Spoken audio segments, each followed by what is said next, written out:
Ninth floor, Desert Inn Hotel, Las Vegas, 1966 to 1970. For 4 years, the richest man in America lived in total darkness behind blackout curtains. He controlled a secret empire of casinos he bought without ever setting foot on their floors. Howard Hughes never gambled, never saw a show, never walked the strip. But by the time he left Vegas, he had changed it forever. This is the story of the billionaire recluse who took over Las Vegas from a penthouse prison and how his paranoia accidentally saved the city from itself. The golden boy who broke. To understand why Howard Hughes ended up in that penthouse, you have to go back to who he was before the madness took over, before the darkness, before the isolation, before Vegas. Howard Hughes was not always a recluse. He was a golden boy, a genius, and a playboy who had everything and then watched it all decay in his own hands. Howard Robard Hughes Jr. was born on December 24, 1905, in Houston, Texas. His father invented a revolutionary drill bit for oil wells that made the family fortune. Howard Sr. died in 1924 when Howard was just 18 years old. His mother had died 2 years earlier. At 18, Howard Hughes inherited the Hughes Tool Company, worth $871,000, about $15 million in today's money. Most teenagers would have squandered it. Howard multiplied it. He moved to Hollywood in 1926 with a simple plan: make movies. Not produce them from an office. Make them. Direct them. Star in them if he felt like it. He had the money to do whatever he wanted, and what he wanted was to be taken seriously as a filmmaker. He produced Hell's Angels in 1930, a World War I aviation epic that cost nearly $4 million, the most expensive film ever made at the time. It was a masterpiece of aerial photography because Hughes, who had learned to fly in his 20s, piloted the planes himself, choreographed the dogfights himself, crashed planes himself. In 1932, he founded Hughes Aircraft Company. By 1935, he set a new airspeed record of 352 miles per hour. In 1938, he flew around the world in 91 hours, shattering the previous record. President Roosevelt gave him a medal. New York threw him a ticker tape parade. Howard Hughes was the most famous man in America, a millionaire aviator playboy dating Katharine Hepburn, Ava Gardner, and Ginger Rogers. He designed planes. He made movies. He broke records. He was untouchable. And then, he touched the ground. Hard, July 7, 1946. Hughes was test piloting the XF-11 reconnaissance plane over Los Angeles when the aircraft malfunctioned. He crashed into a Beverly Hills neighborhood at over 100 miles per hour. The plane exploded on impact. Hughes crawled from the burning wreckage with a crushed chest, a collapsed lung, multiple broken ribs, third-degree burns, and a fractured skull. He nearly died. Doctors pumped him full of morphine to manage the pain. And that is when everything changed. The crash did not just break his body, it broke something else: his mind. The obsessive tendencies that had made him a genius, the perfectionism that drove him to build faster planes and shoot better films, those traits metastasized into paranoia. He became convinced germs were everywhere, that people were trying to poison him, that he had to control every variable in his environment or he would die. He started wearing tissue boxes on his feet to avoid germs on the floor. He refused to touch doorknobs. He demanded that everyone around him follow elaborate cleansing rituals before entering his presence. He lived in screening rooms for weeks at a time, watching movies on a loop, eating nothing but chicken and peas, and communicating through aids. The morphine became codeine. The codeine became Valium. The prescriptions piled up, and Howard Hughes, the man who had flown around the world, slowly disappeared into himself. By the early 1960s, Hughes had sold TWA, the airline he had controlled for decades, in a bitter legal battle. The sale netted him $546 million. He was now one of the richest men on earth, with nothing to do and nowhere to go. He bounced between hotel penthouses in Los Angeles and Boston, living in darkness, issuing orders through aides, and becoming more reclusive with each passing year. And then, in December 1966, Howard Hughes decided to visit Las Vegas. Nobody knew it yet, but that decision would change the city forever. On the morning of November 27, 1966, a private train pulled into a rail yard outside Las Vegas. Howard Hughes, 61 years old, emaciated, bearded, with hair down to his shoulders and fingernails curling inches long, was carried off on a stretcher. He was loaded into a van with blackout windows and driven to the Desert Inn on the Las Vegas Strip. Hughes and his entourage, a team of aides he called the Mormon Mafia, all Latter-day Saints chosen for their supposed incorruptibility, took over the entire 8th and 9th floors. Hughes claimed the penthouse. The plan was to stay 10 days over Thanksgiving, maybe catch some sun, maybe get some rest. Hughes was supposed to leave by December. He did not leave. Weeks passed, Christmas came and went, New Year's arrived, and Howard Hughes was still in that penthouse, curtains drawn, living in total darkness, refusing to come out. Mo Dalitz had a problem. Dalitz ran the Desert Inn for the Chicago outfit and Cleveland syndicate. He was one of the most powerful mobsters in Vegas, a man who had built the Stardust and turned the Desert Inn into one of the Strip's premier properties. And now, this eccentric billionaire was squatting in his penthouse during the busiest season of the year. High rollers wanted those rooms. Convention groups needed the space. Every day Hughes stayed cost Dalitz money. In early January 1967, Dalitz sent word to Hughes's aides. "Time to go, we need the rooms." Hughes's response was delivered through an intermediary. The answer was no. Dalitz pushed harder. "We are evicting you. Get out or we will remove you by force." And that is when Howard Hughes made an offer that nobody saw coming. He asked, "How much do you want for the whole place?" Dalitz thought he was joking. Hughes wasn't joking. On March 19, 1967, Howard Hughes purchased the Desert Inn Hotel and Casino for $13.25 million. He did not inspect the property. He did not tour the casino floor. He did not negotiate in person. He bought it from his bed, through aides, because that was easier than moving. Now Hughes owned the building. Now he could stay as long as he wanted. And Mo Dalitz, the mobster who had tried to evict a billionaire, walked away with a check and a story he would tell for the rest of his life. But Hughes wasn't finished. The Desert Inn was just the beginning. Howard Hughes had looked at Las Vegas from his penthouse window, at the neon and the casinos and the mob money flowing through every joint on the Strip. He had decided that if he was going to live here, he was going to own here. What happened next was the largest real estate buying spree in Las Vegas history, and it would accidentally do something nobody expected. It would push the mob out of Vegas and replace it with something even more powerful, corporate America. The Silent Empire. Between 1967 and 1968, Howard Hughes went on a shopping spree that transformed Las Vegas overnight. He didn't just buy casinos. He bought legitimacy. He bought control. He bought the future. In April 1967, Hughes purchased the Sands Hotel and Casino for $14.6 million. The Sands was the crown jewel of Vegas, home to the Rat Pack, Frank Sinatra's playground, the place where Dean Martin, Sammy Davis Jr., and Joey Bishop held court.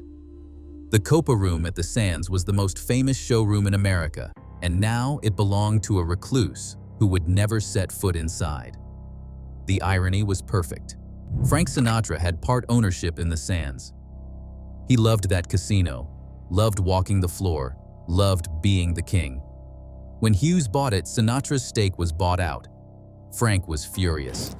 There is a story, maybe legend, maybe truth, that Sinatra confronted one of Hughes's aides and screamed the words, "Tell Hughes to go fuck himself." Then he stormed out and never came back. Within months, Sinatra moved his show to Caesar's Palace. But Hughes did not care about Sinatra's feelings. He cared about owning the property. And he was just getting started. In June 1967, Hughes purchased the Frontier Hotel and Casino for $14 million, and he assumed $9 million in debt. The Frontier had opened in 1942 as the last frontier, one of the earliest resorts on what would become the Strip. By the 60s, it was tired, dated, and connected to mob money and Teamsters pension fund loans. Hughes bought it sight unseen. In December 1967, Hughes purchased the Silver Slipper Casino for $5.4 million. This one had a personal reason. The Silver Slipper sat directly across the street from the Desert Inn. On its roof was a giant rotating silver slipper, a 50-foot neon shoe that spun 24 hours a day. The rotation created a pattern of light and shadow that swept across Hughes's penthouse windows. It drove him insane. He couldn't sleep. He couldn't concentrate. The slipper haunted him. So he bought the casino, not to run it, but to stop the slipper from spinning. The first thing Hughes did after acquiring the Silver Slipper was order the sign turned off. Problem solved. In July 1968, Hughes purchased the Castaways Casino for $3 million. A small property, barely relevant, but Hughes wanted it because it sat on prime strip real estate. Also in July 1968, Hughes purchased the Landmark Hotel and Casino for $17.3 million. The Landmark was unique. It was a 31-story tower shaped like a space capsule, unfinished, and sitting empty for years due to financial problems and construction delays. Hughes bought it, completed it, and opened it in 1969. It became one of the tallest structures in Nevada. By the end of 1968, Howard Hughes owned 6 major casino properties on the Las Vegas Strip. He had spent over $65 million, but he was not finished. He tried to buy the Stardust for $30.5 million.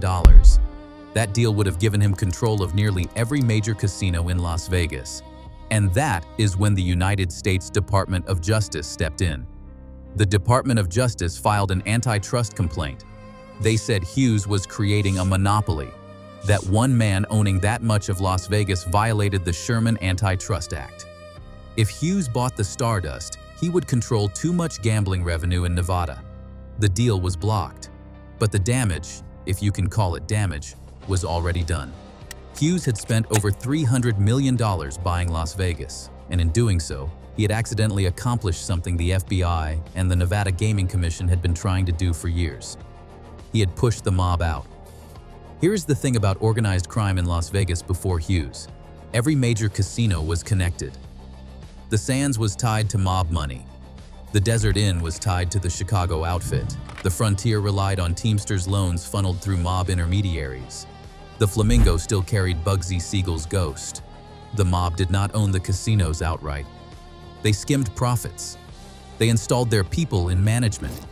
They used Nevada gaming licenses to launder crime money from across the country. But when Hughes bought those properties, he brought something Las Vegas had never seen before: corporate legitimacy. Hughes was an actual billionaire. His money was clean, at least cleaner than mob money. His tool company was a publicly recognized corporation. He had lawyers, accountants, and boards of directors. The Nevada Gaming Commission, which had spent decades trying to clean up Las Vegas's image, saw an opportunity. If Hughes wanted to buy casinos, they would approve the licenses, because a reclusive billionaire was better for Nevada's reputation than mobsters. Other corporations noticed. If Hughes could own casinos, why could not they? Within a few years, publicly traded companies started buying Las Vegas properties. Kirk Kerkorian built the International, which became the Las Vegas Hilton. Hilton Hotels Corporation entered the market. Holiday Inn built a casino. Ramada, Marriott, and the big hotel chains all saw Las Vegas as a legitimate investment now. By the mid-70s, the mob's control over Las Vegas was broken. Not by law enforcement, not by federal crackdowns, but by corporate consolidation. Howard Hughes had accidentally turned Sin City into a business. The irony is perfect. Hughes never gambled. never wanted to run casinos, never cared about Las Vegas except as a place to hide. But his paranoia, his need to control his environment, led him to buy property after property. And in buying them, he transformed the city. But what was life like inside that penthouse while Hughes was building his empire? What was happening in the darkness behind those blackout curtains? The Penthouse Prison. For 4 years, Howard Hughes lived on the 9th floor of the Desert Inn in almost total darkness. The curtains were drawn. The windows were sealed. Light was the enemy. Germs were everywhere. And Hughes, the man who had once flown around the world, could not bring himself to leave a single room. He slept in a hospital bed. He weighed under 100 pounds. His hair hung past his shoulders. His beard grew wild. His fingernails curled into long, grotesque spirals because he refused to let anyone cut them. He wore no clothes most of the time, and he would just sit naked in bed watching movies or issuing orders through his aides. The Mormon Mafia controlled access. These were Hughes's personal staff, all members of the Church of Jesus Christ of Latter-day Saints, hired specifically because Hughes believed Mormons did not drink, did not gamble, and could be trusted. They rotated in shifts, bringing food, delivering messages, and executing Hughes's increasingly bizarre commands. They were his only human contact. Hughes had rules for everything. If you wanted to hand him something, you had to wrap it in tissue paper first, multiple layers. Then place it on a clean surface, then step back. Hughes would unwrap it himself using another tissue. When he ate, utensils had to be sterilized multiple times. Food had to be arranged in specific patterns on the plate. If something touched something else, the whole meal was ruined. He watched movies obsessively, the same films over and over. He would run Ice Station Zebra, a 1968 Cold War thriller, more than 150 times. When he got tired of it, he would switch to another movie and watch that on loop for weeks. The projection room ran 24 hours a day. He communicated with the outside world exclusively through handwritten memos, thousands of them, single-spaced, margins-filled, sometimes 10 pages long about trivial details. He would write instructions on how a glass of water should be poured, the exact temperature, the type of glass, how many ice cubes, and how the glass should be positioned on the table. Everything had to be perfect, or he would start over. Hughes ran his entire business empire from that bed. He bought and sold properties, hired and fired executives, made million-dollar decisions, all through intermediaries. He never attended board meetings, and he never signed contracts in person. His aides would bring documents to the penthouse. Hughes would read them, annotate them, and send them back. Deals worth hundreds of millions were negotiated by men who had not seen Hughes's face in years. One of his closest aides, Robert Mayhew, became Hughes's voice to the world. Mayhew had been a CIA operative before joining Hughes. He ran the day-to-day operations of Hughes's casinos, negotiated purchases, and dealt with Nevada officials. Mayhew spoke for Hughes at press conferences, in meetings, and on phone calls. For years, people in Vegas thought Mayhew was Howard Hughes because they had never seen the real man. He never came back. The Empire Crumbles. Howard Hughes left Vegas, but he didn't get better. He got worse. For the next 6 years, Hughes drifted from one hotel penthouse to another, a ghost moving through the Bahamas, Nicaragua, Canada, London, Mexico. Wherever he went, the blackout curtains followed. The Mormon Mafia followed. The paranoia followed. He kept issuing orders to his executives. He kept trying to run his companies from bed, but the memos became incoherent. The instructions became contradictory. Nobody knew if Hughes was making decisions anymore, or if his aides were making them for him and forging his signature. Robert Mayhew, the man who had been Hughes's voice in Vegas, was fired in December 1970, just weeks after Hughes left. Mayhew sued for wrongful termination. The case dragged on for years. Mayhew claimed he had been scapegoated. that Hughes's inner circle wanted him out so they could control the old man's fortune. The courts eventually sided with Hughes, but the scandal revealed just how chaotic Hughes' business operations had become. Hughes' casino empire in Vegas kept running, but barely. The Desert Inn, once the crown jewel, started losing money. The Sands declined without Sinatra and the Rat Pack. The Landmark, the futuristic tower Hughes had finished, never turned a profit. The properties were making money, but not enough to justify what Hughes had paid for them. Worse, Hughes had stopped caring. From his various hotel rooms around the world, he issued fewer and fewer orders. Days would go by without communication, then weeks. The executives running his companies realized they were on their own, alone. Hughes's physical health collapsed. By 1975, he weighed 90 pounds. His kidneys were failing. His heart was weak. He was addicted to codeine and required constant injections just to manage the pain from injuries that had never properly healed after his 1946 crash nearly 30 years earlier. On April 5, 1976, Hughes was being transported from Acapulco, Mexico to Houston, Texas, aboard a private jet. His aides hoped doctors in Houston could stabilize him, maybe save him. But somewhere over northern Mexico, at 10,000 feet, Howard Hughes stopped breathing. His heart stopped. The richest man in America, the man who had owned half of Las Vegas, died on a plane with only his aides present. The jet landed in Houston.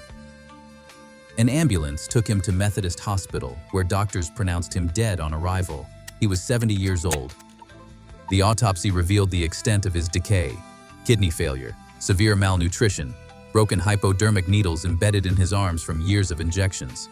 His brain showed signs of syphilis, though whether he had contracted it decades earlier during his Playboy years, or whether it was a misdiagnosis, remains unclear.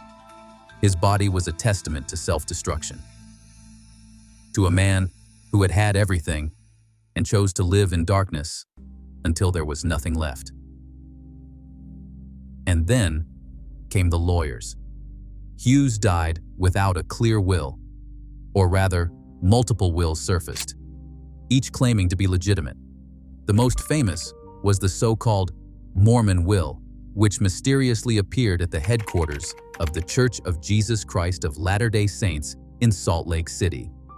It claimed Hughes had left a significant portion of his fortune to the church and to Melvin Dumar, a Utah gas station owner, who said he had once picked up Hughes hitchhiking in the desert.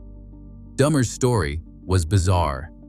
He said he had found an old man on the side of the road in 1967, gave him a ride, and dropped him off at the Sands Hotel in Vegas. Years later, someone left an envelope at Dumar's gas station. Inside was Hughes's will, naming Dumar as a beneficiary. The press loved it. The courts did not. The will was ruled a forgery. Other wills surfaced. Family members fought. Business partners sued. The legal battles lasted years. Eventually, Hughes's estate, worth an estimated $2.5 billion, was divided among 22 cousins. None of them had been close to Hughes.